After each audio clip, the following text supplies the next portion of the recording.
Corridas de toros. Mariano José de Lara. Vous connaissez l'horreur des spectacles affreux dont les Romains faisaient le plus doux de leur jeu. Ce peuple qui donnait, par un mépris bizarre, à tout peuple étranger le titre de barbare, ne repaissait ses yeux que des pleurs des mortels, et de sang arrosait ses théâtres cruels aux tigres, aux lions livrant des misérables. Il se divertissait de leurs cris lamentables. Il exposait aux ours des esclaves tremblants, pour en voir disperser tous les membres sanglants. Le grave sénateur courait à ses supplices, et la jeune Vestale en faisait ses délices. Monsieur Racine, fils. Épître à Madame la Duchesse de Noailles sur l'âme des bêtes. Ejercit sus fuerzas el mancebo en frente de escuadrones, no en la frente del útil bruto lasta del acebo. Jineta y cañas son contagio moro. Restitúyanse justas y torneos y hagan paces las capas con el toro. Quevedo, epístola satírica y censor. Estas funciones deben su origen a los moros, y en particular, según dice don Nicolás Fernández de Moratín, a los de Toledo, Córdoba y Sevilla. Estos fueron los primeros que lidiaron toros en público. Los principales moros hacían ostentación de su valor y se ejercitaban en estas lides, mezclando su ferocidad natural con las ideas caballerescas que comenzaban a inundar la Europa. El anhelo de distinguirse en bizarría delante de sus queridas y de recibir su corazón en premio de su arrojo les hizo poner las corridas de toros al nivel de sus juegos de cañas y de sortijas. Los españoles sucesores de Pelayo, vencedores de una gran parte de los reyesuelos moros que habían poseído media España, ya reconquistada, tomaron de sus conquistadores en un principio compatriotas, amigos o parientes enseguida, enemigos casi siempre, y aliados muchas veces, estas fiestas, cuya atrocidad era entonces disculpable, pues que entretenía el valor ardiente de los guerreros en sus suspensiones de armas para la guerra, la emulación entre los nobles que se ocupaban en ellas, haciéndolos verdaderamente superiores a la plebe, y acostumbraba al que había de pelear a mirar con desprecio a un semejante suyo, cuando le era preciso combatir con él, si acababa de aterrar a una fiera más temible. El primer español que alanceó a caballo un toro fue nuestro héroe, nunca vencido, el famoso Ruy o Rodrigo Díaz de Vivar, dicho el Cid, que venció batallas aún después de su muerte. Hasta solo en las baterías de caza habían peleado los españoles con estos hermosos animales, y cuando el Cid alanceó el primer toro delante de los que le acompañaban, estos quedaron admirados de su fuerza y de su destreza. Sin duda, con este motivo supuso don Nicolás Fernández de Moratín las fiestas de toros en Madrid, que entonces era un pequeño lugar con castillo moro dependiente de los de Toledo, a las que hizo las hermosas quintillas que se hallan en sus obras póstumas, impresas en Barcelona, las cuales pueden dar una idea de las costumbres de aquellos tiempos. Hasta entonces, las fiestas de los españoles se reducían a las que tomaron de los moros, y en el mismo tiempo del Cid, Alfonso VI tuvo unas fiestas públicas reducidas a soltar en una plaza dos cerdos, dos ciegos, o, por mejor decir, dos hombres vendados salían, armados de palos, y divertían al pueblo con los muchos que se pegaban naturalmente uno a otro. Diversión sencilla, pero malsana a los lidiadores, los cuales se quedaban con el animal si acertaban a darle. A pesar de esto, en el resumen historial de España del licenciado Francisco de Cepeda, hablando del año de 1100, dice que en él, según memorias antiguas, se corrieron en fiestas públicas toros, y añade, ya refiriéndose a entonces, espectáculos solo de España.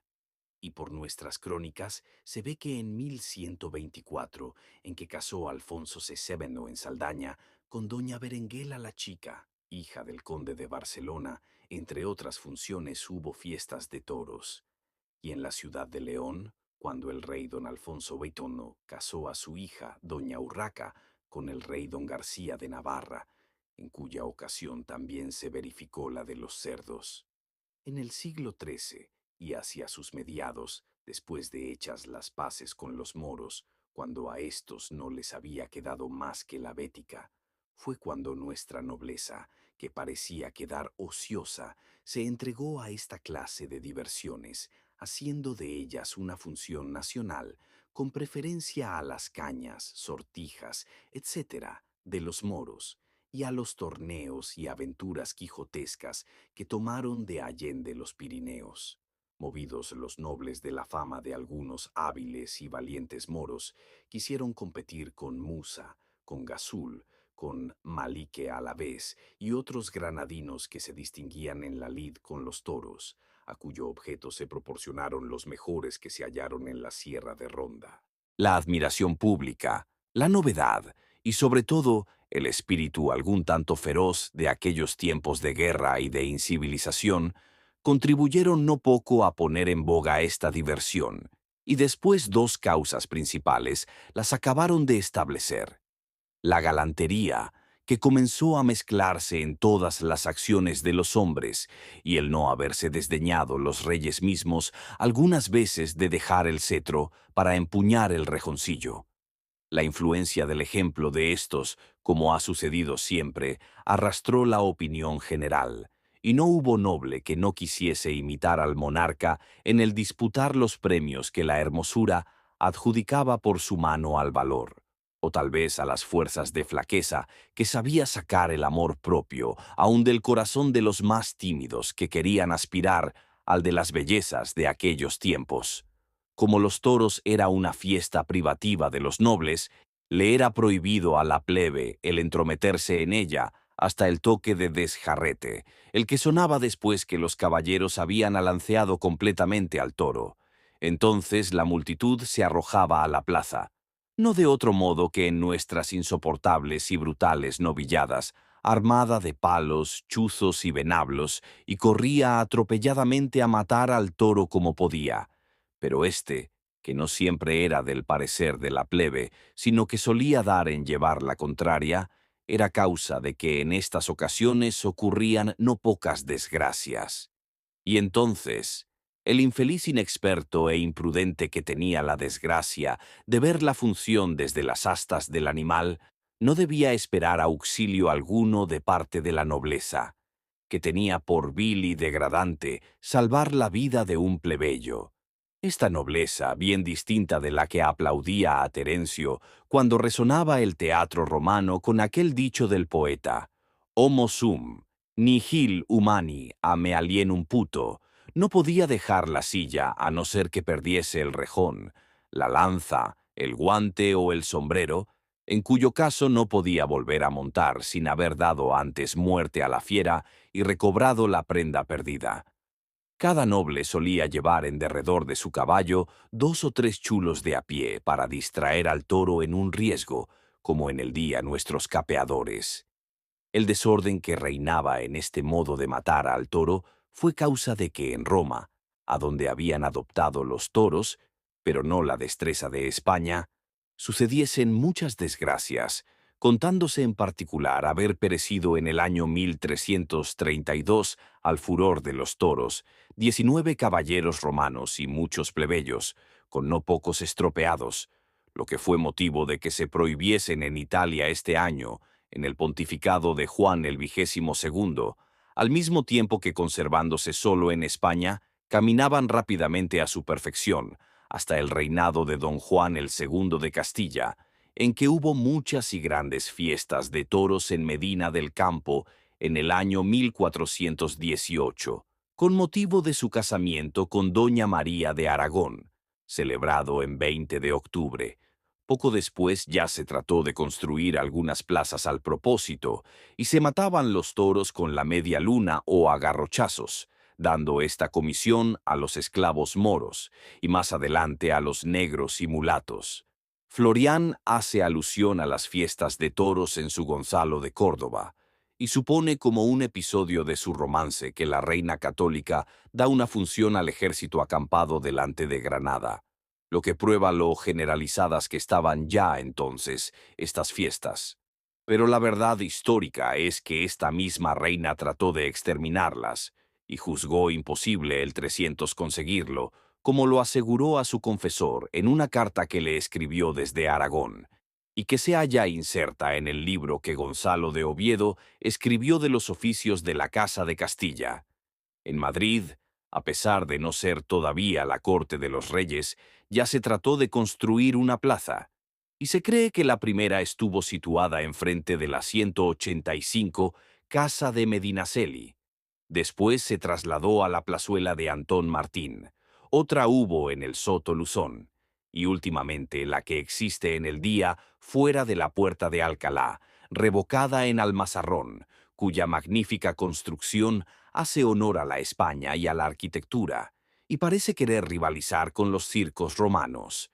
Una trabazón sin fin de tablas sin cepillar, de una solidez nada propia para desafiar a los siglos, hace temer que este inculto maderamen retrógrade a ser parte de la tierra de que se separó, volviendo a tomar raíces los leños y troncos casi enteros que le componen, y que existen cubiertos con un disimulo nada común, o, por lo menos, que los aficionados se vuelvan un lunes a su casa con el anfiteatro en las espaldas.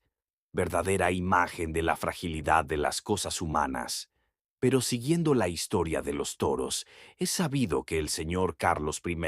les tuvo la mayor afición, y dicen sus contemporáneos que picaba y rejoneaba los toros con gran destreza, y en celebridad del nacimiento de su hijo, el rey don Felipe II, mató un toro de una lanzada en la plaza de Valladolid. No menos habilidad tenían, según don Gregorio de Tapia y Salcedo, el rey don Sebastián de Portugal, Pizarro, el conquistador del Perú, don Diego Ramírez de Haro, etc. Y en lo sucesivo se distinguieron en diversas épocas en esta habilidad y tuvieron gran fama. Sea, Velada, el duque de Maqueda, Cantillana, Oseta, Zárate, Sástago, Riaño, el conde de Villamediana, don Gregorio Gallo, caballero de la Orden de Santiago, quien inventó la espinillera para defensa de la pierna, llamada por él gregoriana, y en el día mona por nuestros picadores. Picaron también con Primor de Vara Corta, Puello, Suazo, el marqués de Mondéjar y otros muchos que hasta el reinado de Felipe V sobresalieron y que se hallan citados en los diversos autores que han escrito de arte de torear. El hijo y sucesor de Carlos I, Felipe II, que no pudo heredar de su padre el valor, tampoco heredó el gusto a las fiestas de toros. Él fue el primero que las prohibió por una real cédula. Reinando este soberano en el año 1565, se juntó por su influjo un concilio en Toledo para el remedio de los abusos del reino, al cual asistieron los obispos de Sigüenza, Segovia, Palencia, Cuenca, Osma, el abad de Alcalá y otros distinguidos varones. Le presidió el ilustrísimo señor don Cristóbal Rojas de Sandoval, obispo de Córdoba, el más antiguo de los 6 que concurrieron. En este concilio se declaró que las funciones de toros son muy desagradables a Dios, y que si algún cristiano hiciese voto de correr o lidiar toros, no estaba obligado a cumplirlo. Prohíbe, bajo pena de excomunión, hacer tales votos, y manda que no se tengan estos espectáculos en días de fiesta. Lo mismo previenen las leyes tan celebradas de los Teodosios, de León y Antenio sobre el particular, y esta es la razón por qué se hacen en días de trabajo, para lo que se han destinado en Madrid los lunes. Dice además expresamente que si algún eclesiástico, contra el decoro de su estado, concurriese a los toros, sea castigado como corresponde por el ordinario. Este mismo canon se renovó con las mismas penas en el año 1682 en el Sínodo de Toledo, que celebró su ilustrísimo arzobispo, el excelentísimo señor don Manuel Portocarrero, cardenal de la Santa Iglesia, con el título de Santa Sabina. El Papa San Pío V, en su bula de Salute Gregis, expedida en 1 de noviembre de 1567, prohibió y vedó, bajo las penas de excomunión y anatema ipso facto incurrendas, a todo príncipe el permitirlas, así como a los eclesiásticos el asistir, privando de sepultura sagrada a los toreros que muriesen en ellas. Pero después, en el reinado del mismo Felipe II, hacia los años de 1580 y en el de Felipe III, hacia los de 1600, lograron persuadir a los papas Gregorio XIII y Clemente IX que los españoles que toreaban eran muy diestros y que el gran peligro estaba de parte de los toros, y levantaron aquella excomunión, quedando solo en actividad para los eclesiásticos regulares y los seculares de derecho común canónico, incurriendo en pena de irregularidad con su asistencia. Hay infinitos decretos sinodales y muchos cánones que prohíben estas fiestas, y en uno de estos se da al arte de torear el nombre de malvadísima, y se compara este modo de vivir con el de las rameras. Felipe III gustó también de toros, pues que se sabe que renovó y perfeccionó la Plaza de Madrid en el año 1619. De su sucesor, Felipe IV, se dice que además de alancear y matar los toros, quitó la vida a más de 400 jabalíes con estoque, lanzón y horquilla. En tiempo de Carlos II se sostuvo este entusiasmo entre la nobleza, pero a fines de su reinado, y mucho más cuando después de su muerte, ocurrida en 1700, vino a reinar Felipe V, habiendo empezado las guerras de sucesión, tanto las divisiones y ocupaciones más serias que sobrevinieron, como el poco gusto que aquel monarca manifestó hacia los toros, pues fue el segundo que los prohibió por real cédula,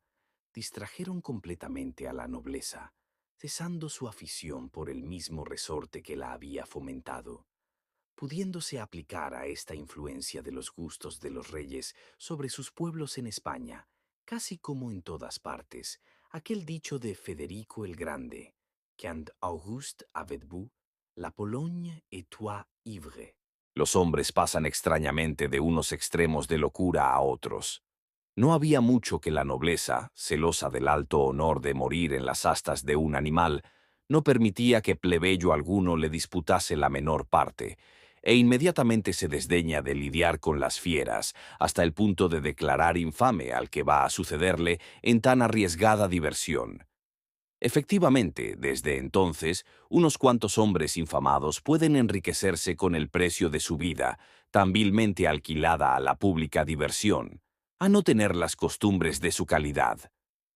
Los sucesores de Felipe V, Fernando VI y Carlos III, a imitación de aquel y del segundo del mismo nombre, prohibieron los toros, a menos que no se invirtiese su producto en obras pías. Bajo este concepto, el señor rey don Carlos IV y nuestro actual soberano, que Dios guarde, han concedido en 2 temporadas del año cierto número de corridas con el piadoso objeto de socorrer a aquellos vasallos desvalidos que la desgracia ha reducido a un hospital. Pero si bien los toros han perdido su primitiva nobleza, si bien antes eran una prueba del valor español y ahora solo lo son de la barbarie y ferocidad, también han enriquecido considerablemente estas fiestas una porción de medios que se han añadido para hacer sufrir más al animal y a los espectadores racionales. El uso de perros, que no tienen más crimen para morir que el ser más débiles que el toro y que su bárbaro dueño. El de los caballos, que no tienen más culpa que el ser fieles hasta expirar, guardando al jinete aunque lleven las entrañas entre las herraduras. El uso de banderillas sencillas y de fuego, y aun la saludable costumbre de arrojar el bien intencionado pueblo a la arena los desechos de sus meriendas, acaban de hacer de los toros la diversión más inocente y más amena que puede haber tenido jamás pueblo alguno civilizado. Así es que amanece el lunes, y parece que los habitantes de Madrid no han vivido los 7 días de la semana, sino para el día en que deben precipitarse tumultuosamente en coches, caballos, calesas y calesines, fuera de las puertas, y en que creen que todo el tiempo es corto para llegar al circo, a donde van a ver a un animal tan bueno como hostigado, que lidia con 2 docenas de fieras disfrazadas de hombres, unas a pie y otras a caballo, que se van a disputar el honor de ver volar sus tripas por el viento a la faz de un pueblo que tan bien sabe apreciar este heroísmo mercenario. Allí parece que todos acuden orgullosos de manifestar que no tienen entrañas y que su recreo es pasear sus ojos en sangre, y ríen y aplauden al ver los destrozos de la corrida.